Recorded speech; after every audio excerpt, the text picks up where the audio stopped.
والعصر ان الانسان لفی خسر الا الذین آمنوا وعملوا الصالحات وتواصوا بالحق وتواصوا بالصبر۔ جب تک وہ دو صحابی ایک دوسرے کو یہ سورت کریمہ سنا نہیں لیتے تھے تب تک وہ ایک دوسرے سے جدا نہیں ہوتے تھے، لا یتفرقا، وہ ایک دوسرے سے الگ نہیں ہوتے تھے جب تک یہ سورت کریمہ ان کو سنا نہیں لیتے تھے۔ اس کا مطلب یہ ہوا کہ اس چھوٹی سی سورت کے اندر اتنی اہم بات ہے کہ صحابہ کرام جب بھی ملاقات کیا کرتے تھے، جب بھی ملا کرتے تھے، ایک دوسرے کو یہ سورت کریمہ پڑھ پڑھ کے سنایا کرتے تھے، ریمائنڈر کیا کرتے تھے، یاد دلایا کرتے تھے کہ کہیں سورت کو تم بھول نہ جانا، اس میں جو سبق دیا گیا اس سبق کو تم بھول نہ جانا۔ یہ اہمیت ہے سورت کریمہ۔ اب آئیے پہلے ہم ایک آسان سا ترجمہ، ایک ٹرانسلیشن دیکھ لیتے ہیں سورت کریمہ کا، اس کے بعد ہم تفصیل سے بات کرتے ہیں۔ والعصر، زمانے کی قسم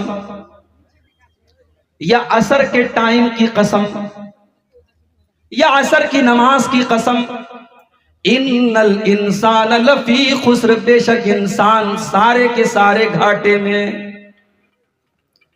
سارے کے سارے انسان گھاٹے میں ہیں، نقصان میں ہیں، لاس میں ہیں۔ الا الذین آمنوا وعملوا الصالحات وتواصوا بالحق وتواصوا بالصبر، سوائے ان لوگوں کے جن کے اندر یہ چار چیزیں پائی جائیں، وہ گھاٹے میں نہیں ہیں، وہ خسارے میں نہیں ہیں، وہ نقصان میں نہیں ہیں، وہ فائدے میں ہیں۔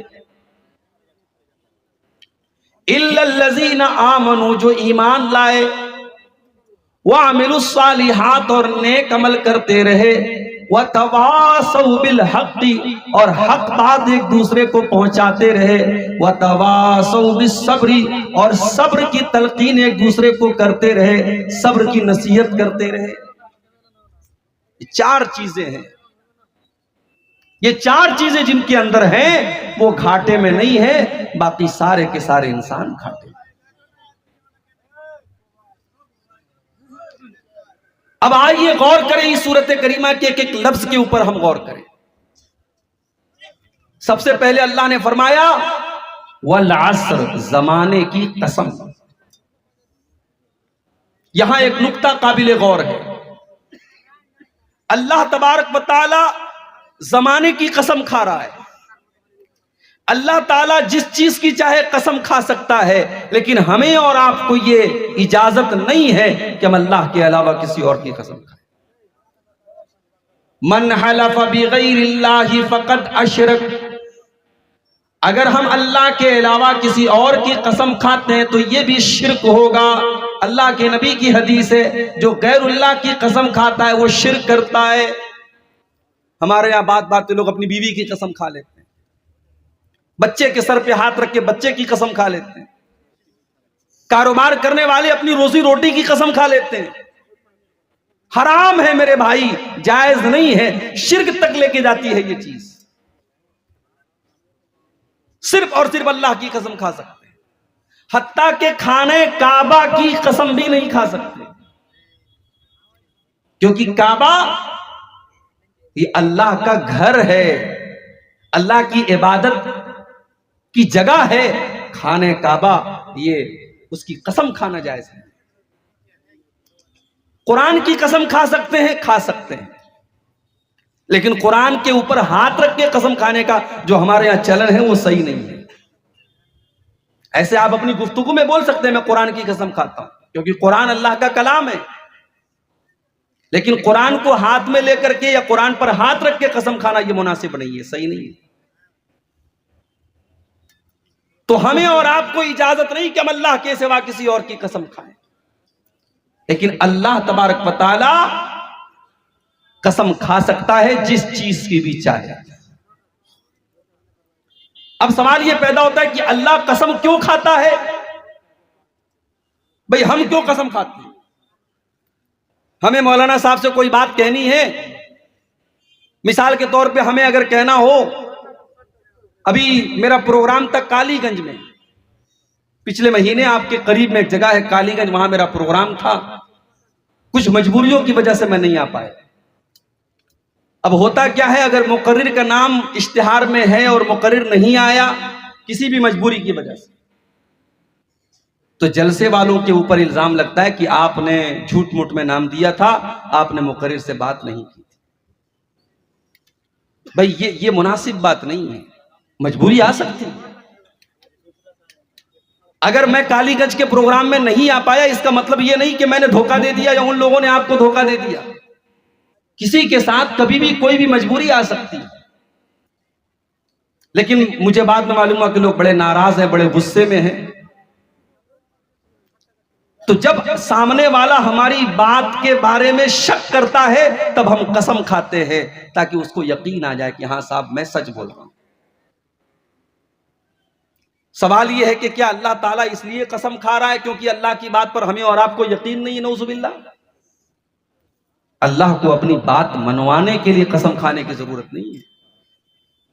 وَمَنْ أَصْدَقُ مِنَ اللَّهِ قِيلًا وَمَنْ أَصْدَقُ مِنَ اللَّهِ حَدِيثًا۔ اللہ سے بڑھ کر کے سچی بات کس کی ہو سکتی ہے؟ اللہ تعالیٰ کی ہر بات سچی ہے، اللہ کو اپنی بات منوانے کے لیے قسم کھانے کی کوئی ضرورت نہیں ہے۔ قسم کھانے کی ضرورت تو ہمارے اور آپ کے جیسے انسانوں کو پڑتی ہے۔ اب سوال یہ پیدا ہوتا ہے جب اللہ کی ہر بات سچی ہے تو اللہ قسم کیوں کھا رہا ہے؟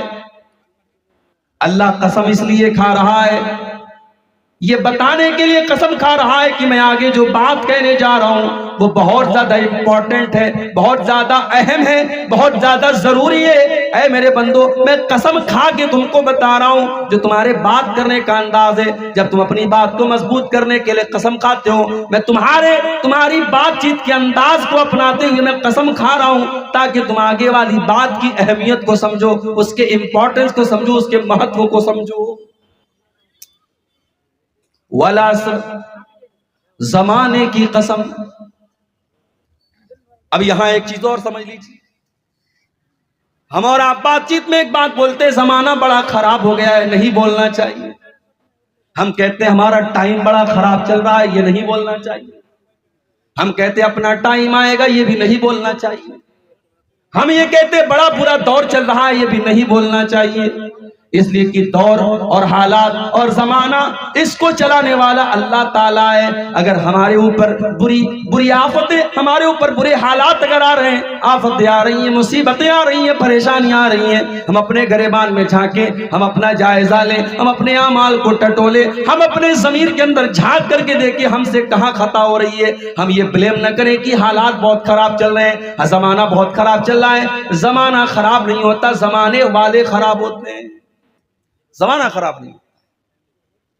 اسی لیے اللہ کے نبی فرماتے لا تسبوا الدہر، اے میرے صحابہ تم کبھی زمانے کو گالی نہ دینا، اس لیے کہ اللہ تعالیٰ خود زمانہ ہے۔ فَإِنَّ اللَّهَ هُوَ الدَّهْرُ، اللہ تعالیٰ تو خود زمانہ ہے، زمانے کو چلانے والا اللہ تعالیٰ ہے۔ هُوَ الَّذِي يُقَلِّبُ اللَّيْلَ وَالنَّهَارَ، رات اور دن کو پھیرنے والا اور دن اور تاریخ کو پلٹنے والا اور دنیا کے نظام کو چلانے والا، رات و دن کو چلانے والا تو اللہ تعالیٰ ہے۔ جب تم زمانے کو گالی دیتے ہو تو انڈائریکٹلی تم نعوذ باللہ اللہ کو برا بھلا کہتے ہو، اس لیے خبردار زمانے کو گالی نہ دینا، کبھی زمانے کو گالی مت دینا۔ زمانہ ہی، وقت ہی تو ہماری پونجی ہے میرے بھائی۔ انسان کی زندگی سے گزرا ہوا ایک منٹ کبھی واپس نہیں آ سکتا، اتنا قیمتی ہوتا ہے یہ وقت، یہ زمانہ۔ آج انسان جوان ہے، سوچتا ہے یار یہ مولوی لوگ کا تو کام ہے تقریر کرنا، مزے لے لو، آج جوانی ہے گل چھرے اڑا لو، مگر معاف کیجئے گا موت جب آئے گی نا یہ پوچھ کے نہیں آئے گی کہ آپ 30 سال کے ہیں کہ 40 سال۔ کورونا آیا تب پوچھ کے نہیں آیا، تب 25 سال کے ہو گے 35 سال کے۔ قبرستان میں جب جنازے آپ اٹھاتے ہیں جا کے دیکھ لو، اگر 60 اور 65 اور 70 سال والوں کے جنازے آپ اٹھاتے ہیں تو 18-20 سال کے جوانوں کے جنازے بھی آپ اٹھاتے ہیں، 5 سال کے بچوں کے جنازے بھی آپ اٹھاتے ہیں، اور 70 سال کے بوڑھوں کے جنازے بھی آپ اٹھاتے ہیں۔ اس لیے ٹائم کی قدر کرو میرے بھائی۔ اللہ زمانے کی قسم کھا کے ہمیں اور آپ کو بتا رہا ہے کہ ٹائم بڑی قیمتی چیز ہے، وقت بڑی قیمتی چیز ہے۔ اسی لیے اللہ کے نبی فرماتے ہیں اغتنم خمسن قبل خمسن، 5 چیزوں کی قدر کرو، 5 چیزوں کو غنیمت سمجھو، 5 چیزوں کی ویلو کو سمجھو، 5 چیزوں کے آنے سے پہلے۔ شبابک قبل حرمک، اپنی جوانی کی قدر و قیمت کو سمجھو اپنے بڑھاپے کے آنے سے پہلے۔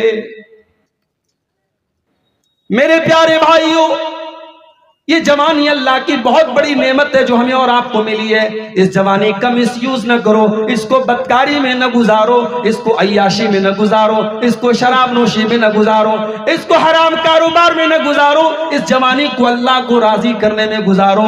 رب کعبہ کی قسم، تم نے جوانی میں جو سجدے تم کرو گے اللہ کی بارگاہ میں 60 سال کے بعد جو سجدہ کیا جائے وہ سجدہ 20 سال کی عمر والے سجدے کے برابر نہیں ہو سکتا ہے۔ 20 سال کا جوان جب اللہ کی بارگاہ میں سجدہ کرتا ہے، جب 20 سال کا جوان راتوں میں اللہ کی عبادت کرتا ہے، اس نوجوان کی عبادت اللہ کو بہت پسند ہے۔ اسی لیے اللہ کے نبی فرماتے ہیں قیامت کے دن اللہ تعالیٰ اپنے عرش کا سایہ جن خوش نصیب بندوں کو دے گا، ان میں خوش نصیب وہ بھی ہوگا وَشَابٌ نَشَأَ فِي عِبَادَةِ اللَّهِ، وہ نوجوان جس کی جوانی اللہ کی عبادت میں گزری ہو۔ اللہ کے نبی نے یہ نہیں کہا وہ بوڑھا جس کی کا بڑھاپا اللہ کی عبادت میں گزرا۔ بڑھاپے کی عمر تو ایسی ہوتی ہے جب انسان کو یہ احساس ہونے لگتا ہے اب میرا قبر پیر میں لٹکا ہے، اب میرا پیر قبر میں لٹکا ہے، اب کبھی بھی میں اللہ کے ہاں جا سکتا ہوں، اب میرا ٹائم ختم ہو رہا ہے۔ وہ انسان آٹومیٹک نیکیوں کی طرف مائل ہوتا ہے اور برائیوں کا جذبہ کم ہوتا ہے۔ لیکن جوانی میں جب انسان کے اندر گناہ کرنے کی طاقت ہوتی ہے اور انسان کو شیطان زیادہ بہکاتا ہے اور گناہوں کے فتنے زیادہ اس کے ساتھ ہوتے ہیں، اس لیے نوجوانی میں اپنے آپ کو بچا کے رکھنا یہ زیادہ امپورٹنٹ ہے۔ تو اللہ کے رسول صلی اللہ علیہ وسلم کیا فرما رہے ہیں؟ شبابک قبل حرمک، اپنی جوانی کی قدر کرو اس سے پہلے کہ بڑھاپا آ جائے۔ وَصِحَتَكَ قَبْلَ سَقَمِكَ، اور اپنی تندرستی کی قدر کرو اس کے پہلے کہ تم بیمار ہو جاؤ۔ کورونا کا دور ختم، سرکار کا دعویٰ ہے کہ بھارت کے زیادہ تر لوگوں نے ویکسین لگوا لی، لیکن ابھی بھی حالات بہت اچھے نہیں ہیں میرے بھائیوں۔ اب حالات وہ ہیں، اب سرکار پلہ جھاڑ لے گی، لاک ڈاؤن لگانے کی تو ہمت اب کسی کے اندر نہیں ہے۔ ابھی بھی وائرس موجود ہے، بیماریاں موجود ہیں، اور ہم نے اپنی بنارس کی سرزمین پر کئی ایسے مریضوں کو پچھلے 2-3 مہینوں کے اندر دیکھا، بخار آیا، فیور آیا، ڈاکٹر کو دکھایا گیا، پلیٹلیٹ کی جانچ ہوئی، پلیٹلیٹ کم پایا گیا۔ اس کے پہلے کہ پلیٹلیٹ چڑھایا جاتا، اس کے پہلے کی کنٹرول کیا جاتا، 24 گھنٹے کے اندر مریض اللہ کو پیارا ہو گیا۔ جتنے واقعات ایسے، بالکل ینگ آدمی، بالکل نوجوان آدمی بیمار ہوتا ہے اور انتقال کر جاتا ہے۔ ہم نہیں جانتے کون سا بخار جان لیوا بن جائے گا، ہم نہیں جانتے کون سی کھانسی جان لیوا بن جائے گی، ہم نہیں جانتے سینے کا کون سا درد ہارٹ اٹیک کی خبر لے کر کے آ جائے گا، ہم نہیں جانتے پیٹ کا کون سا درد نعوذ باللہ کینسر کی بیماری لے کے آ جائے گا۔ اگر اللہ نے آپ کو تندرست بنایا ہے، اگر اللہ نے آپ کو بیماریوں سے بچایا ہے، اللہ کا شکر ادا کرو میرے بھائی۔ کبھی جا کر کے ممبئی کے اندر کینسر ہاسپٹل میں جا کر کے دیکھو، آپ کے جیسے لوگ کتنے مریض ہیں جو کینسر کی بیماری میں مبتلا ہیں اور آج ممبئی کے ہاسپٹل کے چکر لگا رہے ہیں اور زندگی اور موت کی لڑائی لڑ رہے ہیں۔ اگر اللہ نے آپ کو اور ہمیں اللہ نے ان بیماریوں سے بچایا ہے تو اس نعمت کی قدر کرو۔ اللہ کے نبی فرما رہے ہیں وَصِحَتَكَ قَبْلَ سَقَمِكَ، اپنی بیماریوں کے آنے سے پہلے اپنی تندرستی کی قدر کرو۔ اور تیسری چیز وَغِنَاكَ قَبْلَ فَقْرِكَ، اور اپنی دولت کی قدر کرو اس کے پہلے کہ تم فقیر ہو جاؤ، غریب ہو جاؤ۔ آج اللہ نے دولت دی ہے، آج آپ کے پاس بڑے بینک بیلنس ہیں، بڑی زمینیں، بڑی جائیدادیں، بہت پیسہ آپ کے پاس ہے۔ آج حرام کاموں میں خرچہ کرنے کے لیے تو 2000 کی نوٹ آپ نکال لیتے ہیں اور لاکھوں کروڑوں خرچ کرنے کے لیے تیار ہو جاتے ہیں۔ ابھی بنارس میں ایک شادی ہوئی، لڑکی والوں نے یہ ڈیمانڈ کی، لڑکے والوں نے یہ ڈیمانڈ کی کہ ہمارے یہاں سے جب بارات جائے گی تو بہت اچھا لان بک ہونا چاہیے، ایک اچھا لان بک ہونا چاہیے۔ لڑکی والے بھی بڑے حیثیت والے، بڑے پیسے والے تھے۔ بنارس سے تھوڑا سا آؤٹر میں ایک بہت بڑا شادی کا لان بک کیا گیا اور مجھے بھائیوں نے بتایا کہ اس شادی کے لان کی ایک دن کی قیمت 8 لاکھ روپے ہے. 8 لاکھ روپے میں شادی کے لون بک کیے جا رہے ہیں. یہ اس قوم کے لوگ کر رہے ہیں جس قوم کی ایک بڑی تعداد آج بھوکوں مر رہی ہے, جس قوم کے بچے آج تعلیم سے پیچھے ہیں, اور جس قوم کی ایک بڑی تعداد آج سر چھپانے کو چھت نہیں ان کے پاس. دولت ہے تو اڑا لو, مزے لے لو میرے بھائی, مگر اللہ کو حساب دینا پڑے گا. دولت کی قدر کرو. اگر اللہ نے آج دولت دی ہے اس دولت کا مس یوز مت کرو. بہت سارے نیکی کے راستے ہیں, بہت سارے غریب بچے ہیں, بہت ساری یتیم بچے ہیں, بہت ساری بیوائیں ہیں, بہت سارے ادارے ہیں جہاں آپ کے مال کی ضرورت ہے. آپ حرام راستوں پہ خرچ کر رہے ہیں. ضروری نہیں ہے. ہم نے دیکھا ہے بڑے بڑے بادشاہوں کی اولاد آج بھیک مانگ رہی ہے. بڑے بڑے امیروں اور کروڑ پتیوں اور ارب پتیوں کو ہم نے روڈ پر آتے ہوئے دیکھا ہے, سڑک پر سڑک پتی ان کو بنتے ہوئے دیکھا ہے. اللہ کے رسول کہہ رہے ہیں کہ اپنی دولت کی قدر کرو اس کے پہلے کہ تم فقیر ہو. اور چوتھی چیز, وَفَرَاغَكَ قَبْلَ شُغْلِكَ, اپنے ٹائم کی قدر کرو اس کے پہلے کہ تم بزی ہو جاؤ. آج اگر آپ کے پاس 5 منٹ کا ٹائم بھی فری ہے تو اس فری ٹائم کو ٹائم پاس نہ کرو. اس 5 منٹ میں قرآن کی تلاوت کر سکتے ہو, اس 5 منٹ میں کوئی اچھی تقریر سن سکتے ہو, اس 5 منٹ میں کسی دینی کتاب کا مطالعہ کر سکتے ہو, اس 5 منٹ کو اپنی ماں کے پاس بیٹھ کر کے ماں کی حال چال لے سکتے ہو, اس 5 منٹ میں اپنے بچوں کے پاس بیٹھ کر کے بچوں کی صحیح تربیت کر سکتے ہو, اس 5 منٹ کے ذریعے اپنے باپ کے پاس بیٹھ کر کے اپنے باپ کی کچھ خدمت کر سکتے ہو. اس 5 منٹ کی بھی قدر کرو. وہ 5 منٹ بھی تم کو آگے کی زندگی میں نصیب نہیں ہوگا. جیسے جیسے زندگی آگے بڑھتی چلی جائے گی تم اپنی مصروفیات میں بزی ہوتے چلے جاؤ گے, مصروف ہوتے چلے جاؤ گے. اگر تمہارے پاس فری ٹائم ہے, اگر تمہارے پاس فرصت ہے, اگر تمہارے پاس وقت ہے, اللہ کے پیارے نبی صلی اللہ علیہ وسلم فرما رہے ہیں وَفَرَاغَكَ قَبْلَ شُغْلِكَ, اپنے ٹائم کی قدر کرو اس کے پہلے کہ تم بزی ہو جاؤ. اور 5ویں چیز, وَحَيَاتَكَ قَبْلَ مَوْتِكَ, اور اپنی زندگی کی قدر کرو اس کے پہلے کہ موت آ جائے. اس کے پہلے کہ تم آج تو اپنی 4 ویلر پر اور اپنی مہنگی مہنگی 30-40 لاکھ کی گاڑیوں پر تم سفر کرتے ہو. تمہارے گاؤں میں تمہاری گاڑیوں کی دھوم ہے, تمہاری دولت کی دھاک ہے. اس سے پہلے کہ وہ دن آ جائے جب فارچونر پہ چلنے والا, جب مہنگی مہنگی گاڑیوں پر چلنے والا, جب کروڑ پتی بنگلے میں رہنے والا, جب 4 لوگوں کے کندھے پر سوار ہو کر کے قبرستان جائے گا, اس دن کے آنے کے پہلے تم تیاری کر لو میرے بھائی. کبھی رات کا سفر آپ نے کیا ہوگا, کار سے آپ سفر کر رہے ہیں, رات کا ٹائم اور جنگل سے آپ کی کار گزر رہی ہے. میرے بھائیوں, کبھی رات کے اس سفر میں اپنے کار کی لائٹوں کو بجھا کر کے دیکھو. جب چاروں طرف اندھیرا ہو اور آپ جنگل کے بیچ میں آپ کی کار کھڑی ہو, آپ کو کتنا ڈر محسوس ہوگا, آپ کو کتنا بھیانک لگے گا. میرے بھائیوں, کل قبر کے اندر بھی ہم اسی حالات سے 2-4 ہوں گے. اس قبر میں نہ ماں آئے گی, نہ باپ آئے گا, نہ اولاد آئے گی, نہ رشتہ دار آئیں گے. سارے کے سارے لوگ ہمارے مرنے کے بعد بڑے آنسو بہائیں گے, ہمیں نہلائیں گے, کفنائیں گے, اور قبرستان میں لے جا کر کے مٹی میں ڈال دیں گے, اور مٹی دے کر کے ہاتھ جھاڑ کے چلے جائیں گے, اور کہیں گے لحد تک آپ کی تعظیم کر دی, اب آگے آپ اور آپ کے اعمال جانے. یہاں تک آپ کی تعظیم کر دی, اب آگے آپ کے اعمال جانے. میرے بھائیوں, اس قبر کے اندھیرے میں اللہ کے فرشتے آپ کے پاس آئیں گے, اور آپ کے عمل کے حساب کے ساتھ یا تو قبر میں عذاب ہوگا یا قبر میں جنت کی کھڑکی کھول دی جائے گی. اب یہ آپ کو طے کرنا ہے کہ آپ اس زندگی میں کیا کرنے والے ہیں. اللہ کے پیارے نبی فرماتے ہیں وَحَيَاتَكَ قَبْلَ مَوْتِكَ, اپنی زندگی کی قدر کرو اس سے پہلے کہ موت آ جائے. تو زمانے کی قسم کھا کر کے اللہ تعالیٰ نے زمانے کی اہمیت ہمیں اور آپ کو بتائی.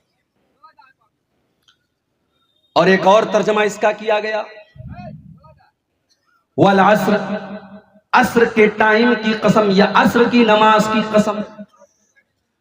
5 ٹائم کی نمازوں میں عصر کی نماز کی بڑی اہمیت ہے. جس طریقے سے فجر کی نماز کی بڑی اہمیت ہے, اسی طریقے سے عصر کی نماز کی بڑی اہمیت ہے. عام طور سے فجر کے ٹائم بھی آدمی سویا رہتا ہے, اور عصر کے ٹائم بھی جب دوپہر میں انسان قیلولہ کرتا ہے, آرام کرتا ہے, تو عصر کے ٹائم بھی اپنی نیند کو قربان کر کے اس کو اثر پڑنا پڑتا ہے. اسی لیے اللہ قرآن میں کہتا ہے حافظوا علی الصلوات والصلاۃ الوسطی، میرے بندو تم نمازوں کی حفاظت کرو اور خاص طور سے بیچ والی نماز یعنی عصر کی نماز کی حفاظت کرو، عصر کی نماز کی پابندی کرو. وقوموا للہ قانتین، اور نماز میں سکون کے ساتھ اللہ کے سامنے کھڑے رہو. عصر کی نماز کی بڑی اہمیت ہے.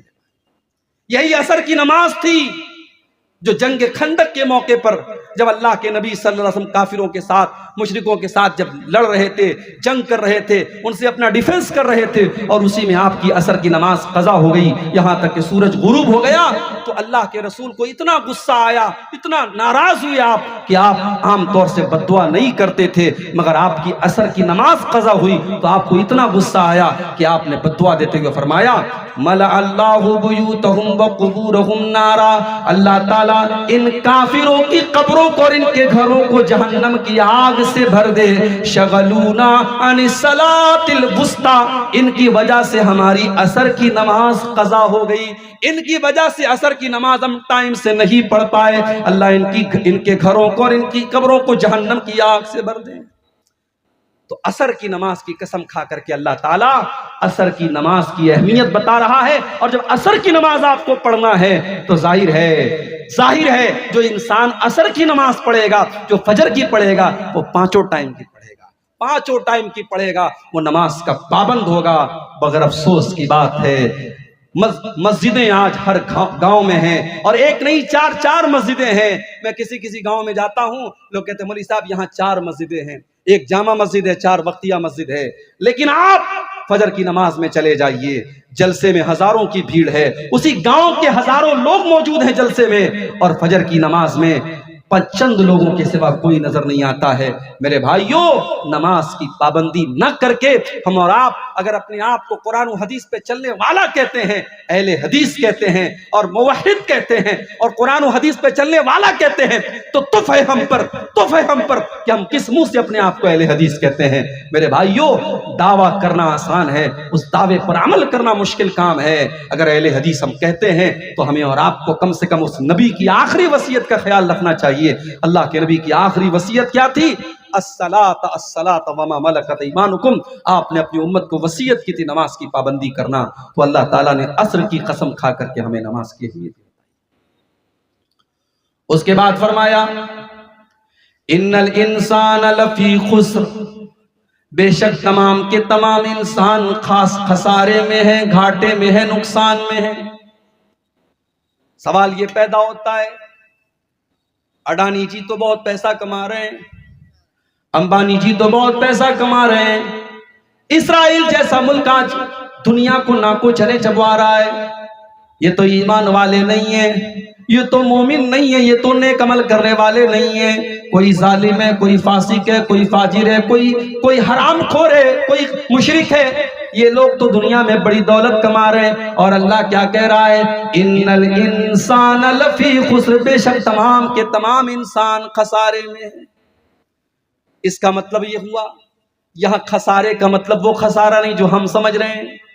ہو سکتا ہے دنیا میں وہ انسان دولت کما لے، وہ بلڈنگیں بنا لے، وہ نام کما لے، وہ شہرت کما لے، وہ سب کچھ حاصل کر لے، مگر حقیقت میں وہ گھاٹے میں ہے، کیونکہ قیامت کے دن وہ گھاٹے میں ہوگا. اصل کامیابی یہ نہیں ہے کہ آپ کے پاس دنیا کی دولت آ جائے اور دنیا کا عیش و آرام آ جائے. اصل کامیابی یہ ہے کل اللہ کی بارگاہ میں یہ فیصلہ ہو جائے میرا یہ بندہ جہنم میں نہیں جائے گا، جنت میں جائے گا. فمن زوزی عن النار وادخل الجنت فقد فاز. کل قیامت کے دن جس کو اللہ تعالی جہنم کی آگ سے بچائے گا اور جس کو جنت میں ڈالے گا وہی کامیاب ہوگا. میرے بھائیوں، ان الانسان لفی خسر، اللہ فرماتا ہے کہ تمام کے تمام انسان گھاٹے میں ہیں. یعنی جو 4 چیزیں میں بیان کرنے جا رہا ہوں، اگر یہ 4 چیزیں تم نے اپنے اندر پیدا نہیں کی تو ہو سکتا ہے تم دنیا کے اعتبار سے تو فائدے میں اور پروفٹ میں رہو گے، لیکن آخرت میں تم خسارے میں رہو گے. اچھا ایک چیز اور بتاؤں آپ لوگ کھیتی کرتے ہیں، کسان لوگ ہیں، آپ کو سمجھنے میں آسانی ہو. کھیتی کا ایک پروسیس ہوتا ہے، اس میں بہت محنت لگتی ہے، بہت کچھ کرنا پڑتا ہے. اس کے بعد بھی اگر جب پیداوار کے ملنے کا ٹائم ہو، جب ہمیں اپنی محنت کا پھل ملنے کا ٹائم ہو، اور اس کے بعد کوئی ایسی مصیبت آ جائے، سوکھا پڑ جائے، بارش ہی نہ ہو، یا بارش اتنی زیادہ ہو کہ فصل تباہ ہو جائے، تو ہمارے بھارت میں، ہمارے ملک میں جو لاکھوں کسان ہر سال آتم ہتیا کرتے ہیں، سوسائڈ کرتے ہیں، خودکشی کرتے ہیں، وہ کیوں کرتے ہیں؟ کیونکہ اس کھیتی کے لیے بیچارے بڑی محنت کرتے ہیں، اس میں اپنا کیپٹل لگاتے ہیں، اپنی پونجی لگاتے ہیں، بینک سے لون لے کر کے وہ کھیتی میں انویسٹ کرتے ہیں، اور اس کے بعد اگر سوکھا پڑ جائے، بارش نہ ہو، یا بارش زیادہ ہو جائے، سیلاب آ جائے اور کھیتی تباہ ہو جائے، تو وہ کسان لاچار ہو جاتا ہے. اور چونکہ اس نے بینک سے لون لیا تھا، بیاج پر اس نے لون لیا تھا، اب اسے یہ نظر آتا ہے یہ بیاج میں کیسے دوں گا، میری تو پوری پونجی ختم ہو گئی، تو وہ خودکشی کا راستہ اپناتا ہے، جو کہ حرام ہے. بیاج پر لون لینا بھی حرام ہے اور خودکشی کرنا بھی حرام ہے، مگر یہ قدم وہ اٹھاتا ہے اور مایوس ہو کر کے اٹھاتا ہے. کیوں؟ کیونکہ وہ دیکھتا ہے کہ میری محنت کا پھل مجھے نہیں ملتا. میرے پیارے ساتھیوں، کل قیامت کے دن بھی سب سے زیادہ خسارہ اٹھانے والے کون لوگ ہوں گے؟ قرآن کا 15واں پارہ کھولیے، اللہ تعالیٰ فرماتا ہے سورہ کاف کے اندر، قُلْ هَلْ نُنَبِّئُكُمْ بِالْأَخْسَرِينَ أَعْمَالًا الَّذِينَ ضَلَّ سَعْيُهُمْ فِي الْحَيَاةِ الدُّنْيَا وَهُمْ يَحْسَبُونَ أَنَّهُمْ يُحْسِنُونَ صُنْعًا. اے نبی آپ بتا دیجئے کہ سب سے زیادہ خسارہ اٹھانے والے اور سب سے زیادہ نقصان اٹھانے والے کون لوگ ہیں؟ الذین ضل سعیہم فی الحیات الدنیا، جن کا دنیا کا سارا عمل برباد ہو جائے گا. جتنا عمل وہ کر کے آئے ہیں وہ سارا کا سارا عمل برباد ہو جائے گا، اور وہ سمجھتے رہے کہ ہم بہت نیک عمل کر کے آئے ہیں. یہ کون لوگ ہوں گے؟ فرمایا اولئک الذین کفروا بآیات ربہم ولقائہ. یہ وہ لوگ ہوں گے جنہوں نے اپنے رب کی آیتوں کا انکار کیا ہوگا، جنہوں نے قیامت کے دن کا انکار کیا ہوگا، ان کے سارے عمل برباد ہو جائیں. تو سب سے بڑا خسارہ میرے بھائیو قیامت کے دن کا خسارہ. اور کوئی یہ نہ سمجھے کہ صاحب ہم تو مسلمان ہیں، ہمارا تو بیڑا پار ہے، ہم تو لا الہ الا اللہ کہنے والے ہیں، مشرک خسارے میں ہوگا، کافر خسارے میں ہوگا، ہم تو مسلمان ہیں، ہم تو لا الہ الا اللہ محمد رسول اللہ پڑھنے والے ہیں. میرے بھائیو، اگر مومن بھی ہے لیکن اس کا کردار صحیح نہیں، اس کا عمل صحیح نہیں ہے، تو وہ بھی نقصان میں ہوگا قیامت. اللہ نے فرمایا سورہ زمر کے اندر، وَاتَّبِعُوا مَا أُنزِلَ إِلَيْكُم مِّن رَّبِّكُم. میرے بندو تم اپنے رب کی شریعت کی پیروی کرو. مِن قَبْلِ أَن يَأْتِيَكُمُ الْعَذَابُ بَغْتَةً وَأَنتُمْ لَا تَشْعُرُونَ. اس کے پہلے کہ اللہ کا عذاب اچانک آ جائے اور تمہیں پتہ نہ چلے. أَن تَقُولَ نَفْسٌ يَا حَسْرَتَ عَلَىٰ مَا فَرَّطتُ فِي جَنبِ اللَّهِ. قیامت کا دن ہوگا، انسان کہے گا اے کاش میں نے اللہ کے احکام کے سلسلے میں لاپرواہی نہ کی ہوتی، میں نے کوتاہی نہ کی ہوتی. یا حسرت علی ما فرطت فی جنب اللہ وان کنت لمن الساخرین. انسان کل قیامت کے دن کہے گا میں اللہ کا مذاق اڑانے والوں میں سے تھا، میں اسلام کا مذاق اڑانے والوں میں سے تھا، آج میرا کتنا برا انجام ہو گیا. او تقول لو ان اللہ ہدانی لکنت من المتقین. انسان کہے گا اے اللہ کاش تو نے مجھے بھی ہدایت دی ہوتی اور میں بھی متقی لوگوں میں سے ہوا ہوتا. او تقول لو ان لی کرتن. انسان کہے گا اے اللہ کاش ایک مرتبہ مجھے دوبارہ دنیا میں جانے کا موقع دے دیا جائے تو میں بھی اچھا عمل کر کے تجھ کو راضی کر لوں. میرے پیارے بھائیو، یہ مومن اور مسلمان اپنے آپ کو کہنے والا بھی کل قیامت کے دن پچھتائے گا اگر اس کی زندگی اللہ اور اس کے رسول کے حکام کے خلاف گزری. مسلمان نام ہے آپ کا، مسلمان نام ہے ہمارا. بے پردگی ہمارے یہاں ہو رہی ہے، زناکاری ہمارے یہاں ہو رہی ہے، حرام خوری ہمارا نوجوان کر رہا ہے، جوا ہمارا نوجوان کھیل رہا ہے، شراب ہمارا نوجوان پی رہا ہے، اور تمام حرام کام ہمارے یہاں ہو رہے ہیں، اور ہم صاحب اسی خیال میں مگن ہے کہ صاحب ہم تو مسلمان ہیں، ہمارا تو بیڑا پار ہے. قرآن کی آیتیں بتا رہے کہ نہیں، زبان سے صرف دعویٰ کر لینے سے کام نہیں بنے گا. خسارے میں تو وہ لوگ بھی ہوں گے جنہوں نے ایمان کا دعویٰ کیا ہوگا مگر ان کا عمل گڑبڑ ہوگا. ان الانسان لفی خسر. بے بے شک انسان گھاٹے میں۔ اب چار چیزیں اللہ نے بیان کی، الا الذین آمنوا، مگر وہ لوگ گھاٹے میں نہیں ہیں جو ایمان والے ہیں، وعملوا الصالحات، اور نیک عمل کرنے والے ہیں، وتواصوا بالحق، اور حق بات کی تبلیغ کرنے والے ہیں، وتواصوا بالصبر، اور صبر کی تبلیغ کرنے والے ہیں۔ اب ان چاروں چیزوں پر ہم تھوڑی سی روشنی ڈالتے ہیں تاکہ اس صورت کو ہم اچھے طریقے سے سمجھیں۔ ایمان کس کو کہتے ہیں؟ ایمان کس چیز کا نام ہے؟ آئیے اپنے نبی سے چل کے پوچھتے ہیں ایمان کس کو کہتے ہیں۔ ایک مرتبہ حضرت جبریل علیہ السلام انسانی شکل میں آتے ہیں اور صحابہ کے سامنے بیٹھ کر کے اللہ کے نبی سے سوالات کرتے ہیں تاکہ صحابہ کو دین کی موٹی موٹی باتیں سمجھ میں آ جائیں۔ اسی میں حضرت جبریل سوال کرتے ہیں، اے اللہ کے نبی، اے محمد صلی اللہ علیہ وسلم، ایمان کس چیز کا نام ہے؟ آپ نے فرمایا، ان تؤمن باللہ وملائکتہ وکتبہ ورسلہ، ایمان یہ ہے تم اللہ کے اوپر ایمان لاؤ، اس کے فرشتوں کے اوپر ایمان لاؤ، اس کی کتابوں کے اوپر ایمان لاؤ، اس کے رسولوں کے اوپر ایمان لاؤ، والیوم الاخر، اور قیامت کے دن کے اوپر ایمان لاؤ، والقدر خیرہ وشرہ، اور تقدیر کے اوپر ایمان لاؤ۔ اب میں آپ سے پوچھتا ہوں بھائی، یہ ایمان کے 6 ارکان ہیں، اللہ پر ایمان لانا، اس کے فرشتوں پر ایمان لانا، اس کی کتابوں پر ایمان لانا، اس کے رسولوں پر ایمان لانا، اور قیامت کے دن پر ایمان لانا، اور تقدیر پر ایمان لانا۔ یہ ایمان کے 6 ارکان ہیں، 6 پلرز ہیں۔ اب میں آپ سے پوچھتا ہوں کہ آپ ان 6 چیزوں پر ایمان رکھتے ہیں؟ آپ کہیں گے جی مولانا صاحب بالکل رکھتے ہیں۔ سوال یہ ہے، اللہ پر ایمان لانے کا کیا مطلب؟ اللہ پر ایمان لانے کا کیا مطلب؟ کیا زبان سے یہ کہہ دینا کہ میں اللہ پر ایمان لایا کیا کافی ہے؟ نہیں، جو انسان اللہ پر ایمان لائے گا وہ اللہ سے ڈرے گا، وہ اللہ پر بھروسہ کرے گا، وہ دنیا کے کسی بھی کونے میں چلے جائے گا، اس کو جب مدد کی ضرورت پڑے گی وہ اللہ کو پکارے گا۔ اس کو معلوم ہے کہ اللہ کا نیٹ ورک کہیں پر فیل نہیں ہوتا ہے۔ مچھلی کے پیٹ میں حضرت یونس نے جس اللہ کو پکارا تھا، مچھلی کے پیٹ کا اندھیرا تھا، رات کا اندھیرا تھا، اور سمندر کے پانی کا اندھیرا تھا، اور تین اندھیروں میں یونس علیہ السلام نے کس کو پکارا تھا؟ فنادا فی الظلمات اللہ الہ الا انت سبحانک انی کنت من الظالمین۔ آج بڑے افسوس کی بات ہے، میرے پاس بہت سارے کیس ایسے بھی آتے ہیں، لڑکی اہل حدیث گھر کی ہے، لڑکی اہل حدیث گھر کی ہے، باپ بھی اہل حدیث، ماں بھی اہل حدیث، خاندان بھی اہل حدیث، لڑکی کے اوپر جادو کا معاملہ ہے، جن کا معاملہ ہے، لڑکی الٹی سیدھی حرکتیں کر رہی ہے اور گھر والے پریشان ہیں۔ گھر والوں کو کسی نے بتایا فلاں بابا کی درگاہ پہ چلے جاؤ، فلاں مزار کے اوپر لے کے چلے جاؤ، آپ کی بچی ٹھیک ہو جائے گی۔ ان کو لگا یہ بہت بڑی مصیبت ہے، ہماری جوان بیٹی کی شادی نہیں ہو پا رہی ہے، اس کا رشتہ نہیں لگ پا رہا ہے۔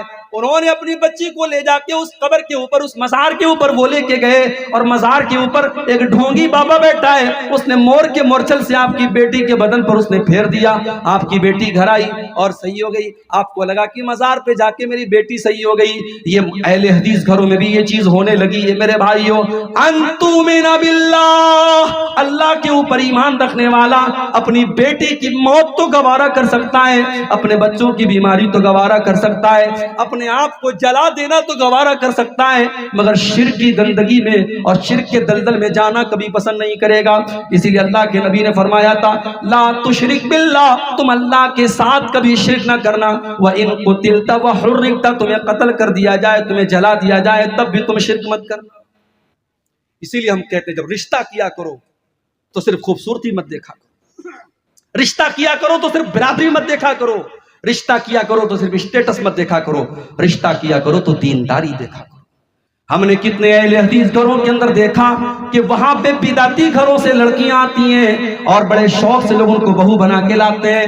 اس کے بعد وہ لڑکی جب اس گھر میں آتی ہے اپنے شوہر کو ایسی پٹی پڑھاتی ہے کہ اس کا شوہر بھی بدعتی ہو جاتا ہے، قبر پرست ہو جاتا ہے، اس کے بچے تعویذ پہننے والے ہو جاتے ہیں۔ اس کے گھر میں جہاں کبھی شرک و بدعت نہیں ہوا کرتا تھا، اس گھر سے شرک و بدعت کا کام ہونے لگتا ہے۔ میرے بھائیوں، جب رشتہ ناتا کیا کرو، جب شادی کیا کرو تو یہ دیکھا کرو کہ وہ خاندان کیسا ہے، وہ گھر کیسا ہے، کہیں وہاں شرک تو نہیں ہو رہا ہے، کہیں وہاں بدعت تو نہیں ہو رہی ہے۔ اگر شرک و بدعت ہو رہی ہے تو اس گھر سے ہو ہوشیار رہو میرے بھائیوں، اس گھر میں رشتہ کرنے سے پرہیز کرو۔ اللہ کے نبی فرماتے ہیں اللہ کے اوپر ایمان لاؤ۔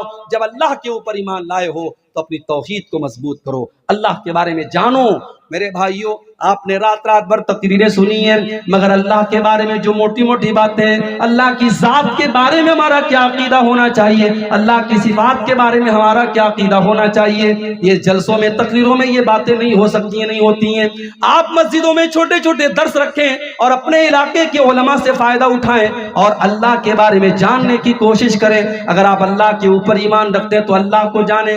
اس کے بعد دوسری چیز وَمَلَائِكَتِهِ، ہم اللہ کے تمام فرشتوں کے اوپر بھی ایمان رکھتے ہیں۔ اللہ کے بہت سارے فرشتے ہیں، ہمیں تو سب کا نام بھی نہیں پتا۔ ہم جبریل کو جانتے ہیں، ہم اسرافیل کو جانتے ہیں، میکائیل کو جانتے ہیں، بہت سارے فرشتے ہیں جن کا نام بھی ہمیں نہیں پتا۔ فرشتوں کی کتنی سنکھیا ہم کو یہ بھی نہیں پتا، اتنی تعداد میں فرشتے ہم کو ان کی تعداد بھی نہیں معلوم، مگر ہاں ہم یہ عقیدہ رکھتے ہیں کہ فرشتے بھی اللہ تعالیٰ کی مخلوق ہیں۔ فرشتے اللہ کی مخلوق ہیں، فرشتے اللہ کے حکم کے بغیر کچھ نہیں کر سکتے۔ ایک مرتبہ ایک تعویذ ہمارے ایک دوست نے پہنا ہوا تھا، میں نے ان کو سمجھایا بجھایا تو انہوں نے تعویذ اتار دیا۔ جب تعویذ کو اتار کر کے میں نے تعویذ کو کھولا ہے تو تعویذ کے اندر چھوٹا سا کاغذ لکھا تھا، کاغذ رکھا تھا، اور اس کاغذ پہ آپ یقین کریں اس کاغذ پہ فرشتوں کا نام لے کر کے ان کو پکارے، یا جبریل یا اسرافیل یا میکائیل یا اسرائیل۔ اس تعویذ کے اندر اللہ کے فرشتوں کو پکارا گیا تھا۔ میرے بھائیوں، فرشتوں کو اگر کوئی اپنی مصیبتوں میں پکارتا ہے، فرشتے اللہ کے بندے ہیں، اللہ کی مخلوق ہیں، ان کو پکارنے والا مشرک ہے۔ مصیبتوں میں اللہ مدد کرتا ہے، اللہ کے فرشتے اللہ کے حکم کے بغیر کچھ نہیں کر سکتے۔ وہ تو اللہ کے معصوم بندے ہیں، فرشتے گناہ نہیں کرتے، فرشتے نافرمانی نہیں کرتے۔ فرشتے کل قیامت کے دن اللہ کی بارگاہ میں اللہ کے حکم سے اور اللہ کی اجازت سے اللہ کے کچھ بندوں کے بارے میں سفارش کریں گے، مگر جب تک اللہ اجازت نہیں دے دے گا وہ سفارش بھی نہیں کر سکتے۔ یہ ہمارا فرشتوں کے بارے میں عقیدہ ہونا چاہیے۔ اور فرشتے جس طریقے سے ہم مٹی سے پیدا ہوئے ہیں اور جنات آگ سے پیدا ہوئے ہیں، اسی طریقے سے فرشتے نور سے پیدا ہوئے ہیں۔ یہ فرشتوں کے بارے میں موٹی موٹی باتیں ہمیں معلوم ہونی چاہیے۔ اس کے بعد اللہ کی کتابوں پر ہم ایمان رکھتے ہیں۔ اللہ نے بہت ساری کتابیں دنیا میں اتاری، موسیٰ علیہ السلام پر تورات اتاری، عیسیٰ علیہ السلام پر انجیل اتاری، داؤد علیہ السلام پر زبور اتاری۔ ہم ان کتابوں پر ایمان رکھتے ہیں، مگر ہم یہ بھی ایمان رکھتے ہیں قرآن کریم اللہ کی آخری کتاب ہے، اور قرآن سے پہلے جتنی کتابیں آئی تھی اب قرآن نے ان سب کو منسوخ کر دیا ہے۔ اب قرآن کے آنے کے بعد ان کتابوں پر عمل نہیں کیا جائے گا، ان کتابوں کے اندر تحریف ہو چکی ہے، ان کے اندر چینجنگ ہو چکی ہے۔ ایک مرتبہ حضرت عمر فاروق رضی اللہ تعالیٰ عنہ تورات کا ایک نسخہ لاتے ہیں اور تورات کو پڑھنے لگتے ہیں۔ اللہ کے نبی کے سامنے وہ تورات کو پڑھنے لگتے ہیں، اللہ کے پیارے نبی کا چہرہ غصے سے لال ہو جاتا ہے۔ حضرت ابوبکر صدیق کہتے ہیں سکیلت کا سوا کے لیا عمر، اے عمر تیرا ستیہ ناش ہو جائے، اے عمر تجھے گم کرنے والی گم کر دے، تیرا ستیہ ناش ہو جائے۔ اما ترى ما بوجه رسول اللہ، کیا تو اللہ کے رسول کا چہرہ نہیں دیکھ رہا ہے؟ حضرت عمر فاروق نے نظر اٹھائی اور دیکھا کہ اللہ کے نبی کا چہرہ غصے سے لال ہے۔ انہوں نے تورات کا وہ نسخہ وہی پر زمین پر ڈال دیا اور بڑے ادب سے کہا رضیت باللہ ربا وبمحمد رسولا وبالاسلام دینا، اے اللہ کے نبی میں اللہ کو اپنا رب مانتا ہوں، میں محمد صلی اللہ علیہ وسلم کو اللہ کا رسول مانتا ہوں، میں اسلام کو اللہ کا دین مانتا ہوں۔ آپ نے فرمایا اے عمر والذی نفسی بیدہ، اس اللہ کی قسم جس کے ہاتھ میں میری جان ہے، لو کان موسیٰ حیا، اگر آج حضرت موسیٰ علیہ السلام بھی زندہ ہوتے، ما وسعہ الا اتباعی، تو موسیٰ علیہ السلام کو بھی میری پیروی کرنی پڑتی۔